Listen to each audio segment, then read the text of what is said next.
agora eu trago para você, telespectador do canal do Boi, como que ficaram os números de abates no primeiro trimestre do ano de 2023, de acordo com os dados apresentados pelo Instituto Brasileiro de Geografia e Estatística, o IBGE.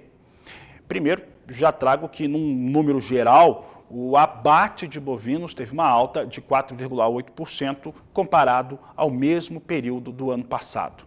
Nós vamos mostrar agora uma tela que mostra como que ficaram esses abates gerais, o comparativo de bois, de novilhos, de novilhas e também de vacas. Vamos dar uma olhada nesses números. Esses números aqui eles são muito interessantes porque, olha só, primeiro total abatido de 7.344.000 bovinos, 4,8% de alta, como eu disse.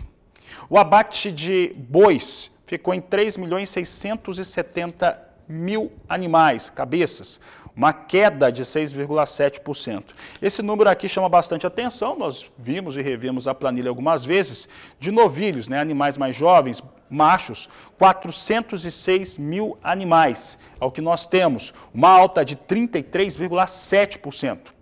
Já mostrando aqui as fêmeas, as vacas totalizaram 2.370.000 cabeças abatidas, com alta de 18,7%, e as novilhas, 885.000 cabeças, com uma alta de 15,7%. São números importantes, mostram uma alta total relevante, comparando um ano a outro, né, o primeiro trimestre com o primeiro trimestre do ano passado. O mês de janeiro é o mês que tem o maior volume também de abates. E para falar a respeito, comentar um pouco desse assunto, principalmente esse abate de machos mais jovens, né, mais elevado nesse primeiro trimestre, e claro, falar de mercado também, nós vamos conversar agora ao vivo com Leandro Bovo, ele que é o CEO, titular da Radar Investimentos, participa conosco aqui no Agricultura BR, no canal do Boi.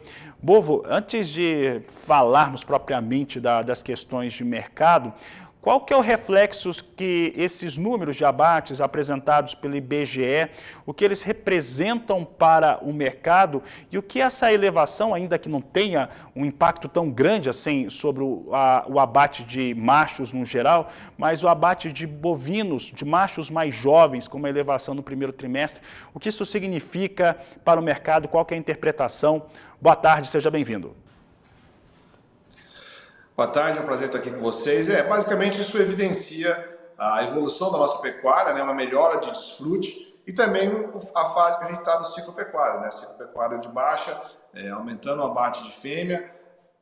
Obviamente essa questão da China, né, forçou a gente a abater cada vez mais animais mais jovens. O ganho de produtividade da pecuária também, a principal consequência é animais mais jovens vindo para o abate cada vez, os animais vindo cada vez mais cedo para o abate, né, um ganho de produtividade. Isso aí a gente já via acontecendo na pecuária já há um certo tempo, e os números só colaboram a essa visão que todo mundo já tinha de ganho de produtividade e da fase de baixa do ciclo pecuário, né? Leandro, aí falando agora um pouco mais de mercado, nós temos tentado enxergar quando que vamos ter um equilíbrio melhor entre oferta e demanda por bovinos no mercado interno brasileiro. Os números que nós vimos de exportação foram muito importantes no total do mês de maio, se eu não estou enganado, pouco mais de 168.000 toneladas, mas um valor de tonelada também bem mais baixo do que aquele que nós tínhamos no ano passado, se eu não estou enganado, uma queda de 21% frente a maio do último ano, que mexe bastante também com o faturamento dessa indústria frigorífica exportadora e mostra que não é só a arroba que está com valor mais baixo, o valor da tonelada da carne bovina que está sendo comercializado também. Quando que nós devemos enxergar agora, começando a entre safra, um equilíbrio melhor em relação a esses elementos de oferta e demanda? O mercado, na verdade, principalmente na exportação, ele está se ressentindo da questão China, que diminuiu bastante o ágio que eles pagavam pela nossa carne, né? A China continua sendo um ótimo cliente nosso, né? Provavelmente sempre vai ser, mas ela levava um volume grande e pagava um sobrepreço bastante grande com relação a outros clientes que levavam o mesmo tipo de produto dela, né?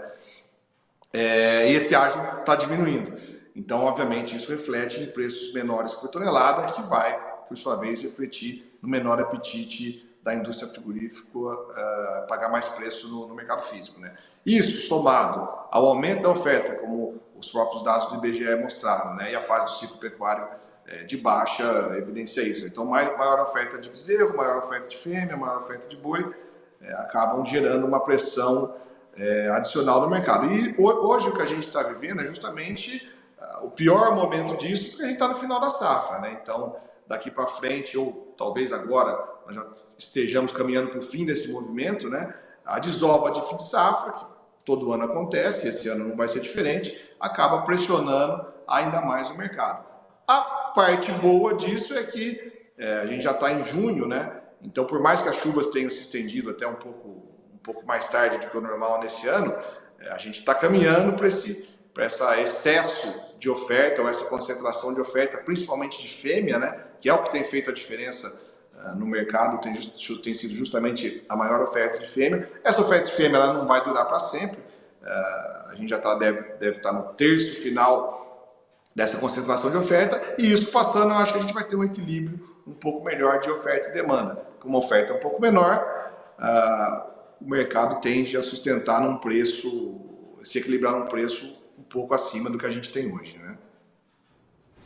Muito bem. Leandro, e aí nós temos hoje, né, nós estávamos vendo os números da última semana, a terça-feira, né, é normalmente o dia em que se tem uma movimentação maior nos negócios, ou de terça a quinta tem uma movimentação melhor na negociação de gado, e uma das observações que nós fazemos é que, se considerar a última semana, até agora, por enquanto nessa terça-feira, nós temos até alguns valores negociados para o boi, não que estejam bons ou que estejam baixos, mas estão mais equilibrados, um pouco mais, com um perfil um pouco mais estável.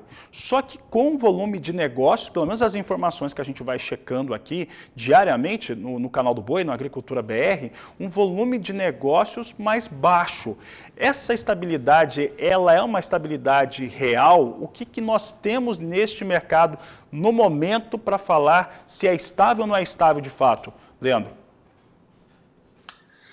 Olha, uma coisa interessante que a gente tem visto nos nossos levantamentos de preço aqui no mercado físico é que as tentativas de preço abaixo do que estava na semana passada praticamente cessaram, né? Então, o frigorífico já não está mais nem testando o balcão abaixo dos preços que eram vigentes na semana passada. Isso já é um ótimo sinal, né? Um sinal, é fato que ainda não começou a subir os preços, mas só de estabilizar é o primeiro passo que a gente precisa, né? Então, realmente é isso que a gente está vendo. O volume de negócio agora tem sido um pouco menor, a pressão vendedora tem sido um pouco menor e, por outro lado, as tentativas de recuo por conta dos frigoríficos também meio que cessaram. O nível de preço está igual da semana passada. É o primeiro passo para a gente retomar um caminho de melhora, nem que seja pequena, né, mas alguma melhora de preço mais à frente. Como é que está a disposição? Aqui, quando a gente olha as fazendas no Mato Grosso do Sul, Leandro, nós vemos que tem ainda muito gado pronto para ir para abate.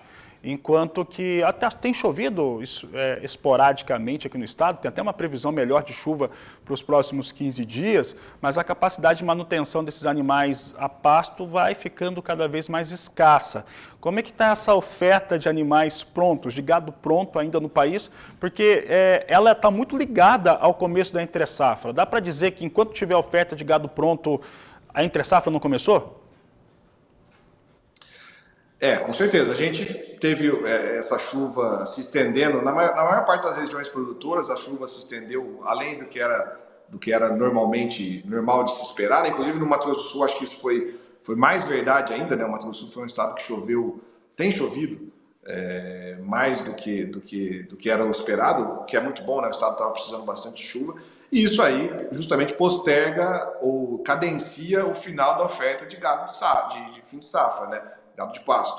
O pecuarista tendo um pouco de massa verde ou de massa nos pastos, ele consegue segurar um pouco melhor e isso prolonga um pouco mais o final da safra. E eu acho que é esse momento que a gente está vivendo agora, né? Esse final de safra talvez se prolongue um pouco mais, 15, 20, 30 dias, mas em algum momento isso aí vai acabar e aí a gente pode entrar na entre-safra para valer. E quando isso acontecer, eu acho que o gado de confinamento que existe no coxo hoje, talvez não seja tão abundante assim a ponto de dar vazão para qualquer pressão baixista da indústria, né? Talvez eles vão ter que pagar um pouco mais para comprar. Obviamente que qualquer alta fica limitada também na demanda, né? A gente acabou de falar da questão da China, que não está mais pagando aquele diferencial tão alto que ela vinha pagando, mas é um cliente que vai continuar levando volume. Então, uma alta, acho que não dá para esperar por altas muito fortes, porque a demanda restringe, mas alguma melhora de preço, acho que é razoável a gente esperar, uma vez que termine essa oferta final de gado de safra aí.